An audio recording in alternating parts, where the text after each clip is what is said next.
नहीं बताया है कि संरक्षण है उनको, एक तरह से अप्रत्यक्ष नहीं बताया, तो जो गवर्नमेंट के नियम है उनको पालन करेंगे बिल्कुल। मैंने कहा आपको काफ़ी अच्छा लगा इसलिए। देखिए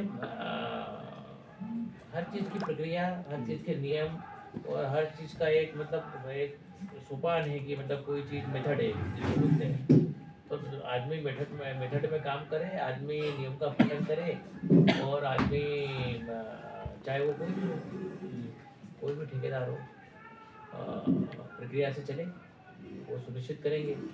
क्योंकि देखिए अपन किसी चीज़ को अनावश्यक हस्तक्षेप भी नहीं कर सकते हैं और किसी चीज़ को अनावश्यक रूप से मतलब उसको हतोत्साहित भी नहीं कर सकते। नियम का पालन कराना अपना काम है सबका। तो नियम से जो नहीं चलेगा तो वो कार्रवाई का पात्र होगा।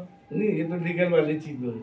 अनलीगल जो कोयला खदानी चल रही है, मैंने बताया ना कि वो जैसे वो अनुमति है उनके पास में वो है, माइनिंग है, सेंक्शन ठीक ठाक है, तो सख्त कार्रवाई तो करने के लिए निर्देश दिए ही माननीय मुख्यमंत्री जी ने। तो माननीय मुख्यमंत्री जी के निर्देशों का अच्छे से पालन तो करना है, सबको करना है उनको, अधिकारी भी है वो, वैसे तो खुद से भी करना चाहिए। उससे साहूकारी वाले मामले में थोड़ा सा उम्मीद करते हैं। साहूकारी वाले में करेंगे बिल्कुल। देखिए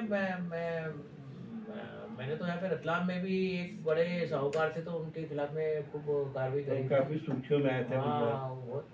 और उनके घर पे जो अभी सागर एसपी साहब है उनके माध्यम से हमने आपका बहुत जबरदस्त हुआ। हाँ उससे पंगा ही बहुत जबरदस्त। नहीं, वो तो वो भू माफिया था वो।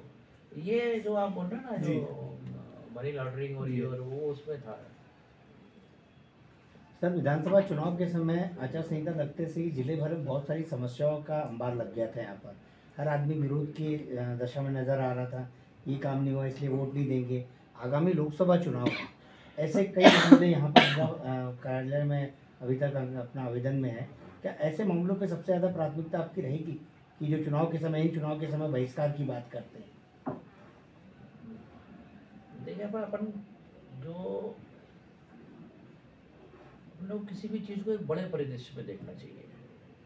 और जैसे मैं हूँ, मुझे कुछ नहीं मिला तो मैं कुछ कर लूँ, ऐसा नहीं होता ना।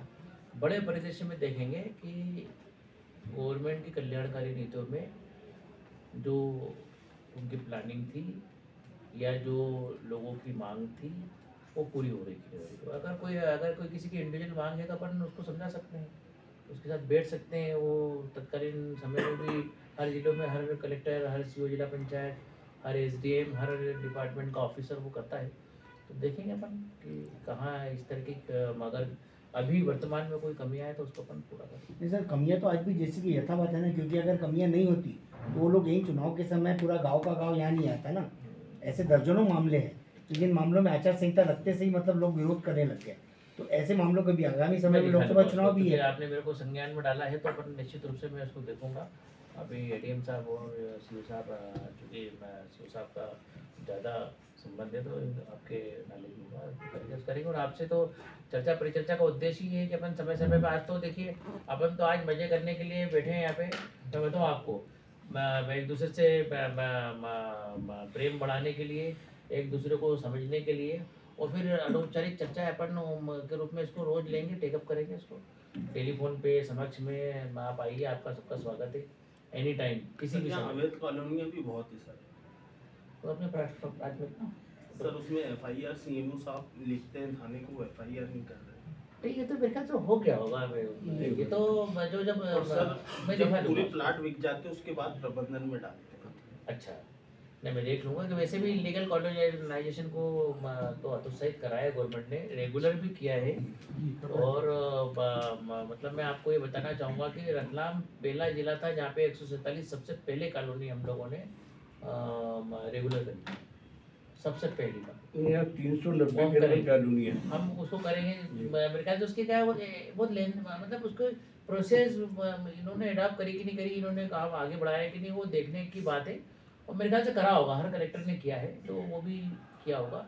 और कोई अगर एक दो कॉलोनी बची होगी तो उसको अपन कर लेंगे। सर उसका सबसे बड़ा अभिश्राप ये होगा श्रीमान कि बैतूल जो पहले जिला कृषि के लिए माना जाता था, यहाँ बैतूल में से कई लोग जिन्होंने कृषि उत्पादन में, गेहूं उत्पादन में राज्य स्तर पर पुरस्कार प्राप्त किए।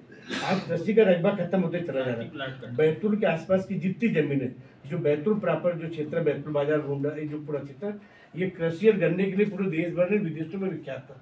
आज वो जमीन कटते कटते प्लाट बनते चले जा रहे हैं। यानी कृषि के लायक की जो जमीन का जिस ढंग से ट्रांसफर हो रहा है, ये तो बहुत बड़ी समस्या लाएगा आदमी तो कल। देखिए, विकास जो होता है ना, विकास का एक पहलू नहीं होता है, मेरा मानना है ये।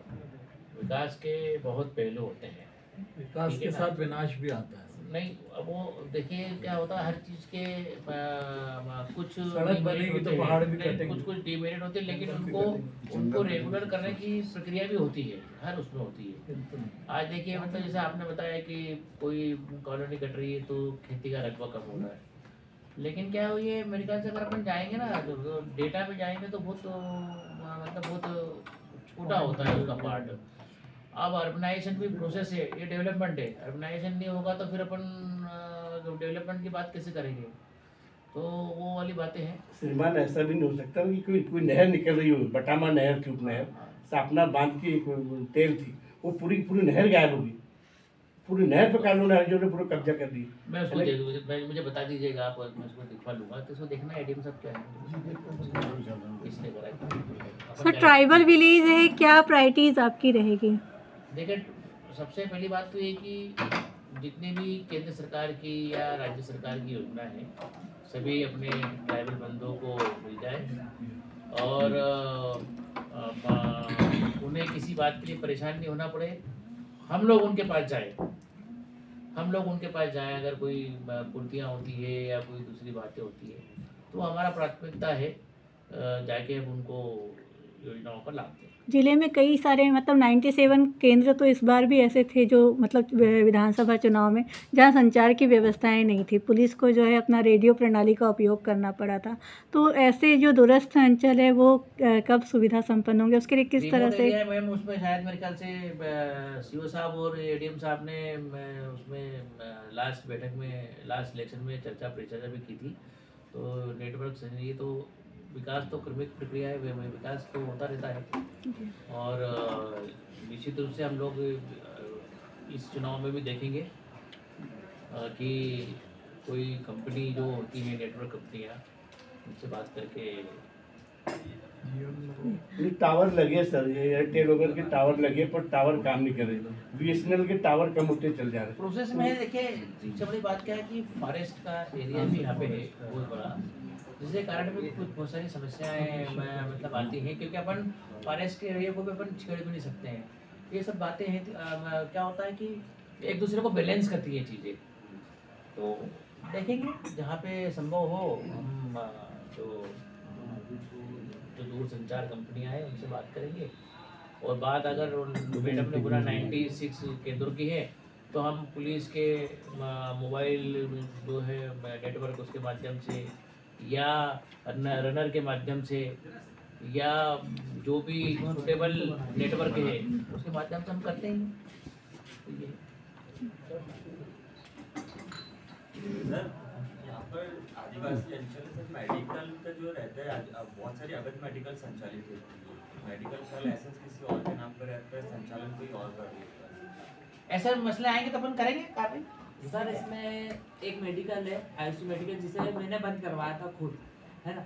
उसके बावजूद उस व्यक्ति द्वारा लिंक रोड पे एक मेडिकल खोला गया है, संजीवनी करके। अच्छा, उस पर कई बार सीएम साहब को बोल चुके हैं। नोट कर लो। कहाँ का बताइए जरा? लिंक रोड का है, संजीवनी मेडिकल। तो यहाँ अपने कितने सदस्य हैं? अब तो पीआरओ साहब बताएंगे सर।